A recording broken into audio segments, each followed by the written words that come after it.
Charles Plumb, a U.S. Naval Academy graduate, was a jet pilot in Vietnam. After 75 combat missions, his plane was destroyed by a surface-to-air missile. Plumb ejected and parachuted into enemy hands, and he was captured and spent the next 6 years in a communist Vietnamese prison. He survived the ordeal and now lectures on lessons learned from that experience. One day when Plumb and his wife were sitting in a restaurant, a man at another table came up and said, "Why, you're Plumb, aren't you? You flew jet fighters in Vietnam from the aircraft carrier Kitty Hawk. You were shot down." "How in the world did you know that?" asked Plumb. Well, the man replied, "I packed your parachute." And Plumb gasped in surprise and gratitude. And he said, "I guess it worked." And Plumb said, "Yeah, it sure did.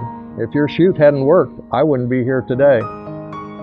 Plumb thought of the many hours that the sailor had spent on a long wooden table down in the bowels of the ship, carefully weaving the shrouds and folding the silks of each chute, holding in his hands each time the fate of someone he didn't know. So now Plumb asks his audiences, who's packing your parachute? Everyone has someone who provides what they need to make it through the day. Plumb also points out that he needed many kinds of parachutes when his plane was shot down over enemy territory.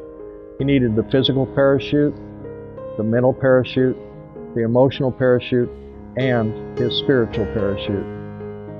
He called on each one of these to support him during every time that he thought about the things that he had to do before reaching safety.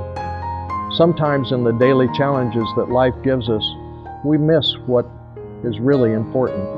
We may fail to say hello or please or thank you, or even congratulate someone on something wonderful that has happened to them. Maybe even just to give someone a compliment, or just to do something nice for someone for no reason. As you go through the week, through the month, through the year, why don't you recognize the very people who pack your parachute?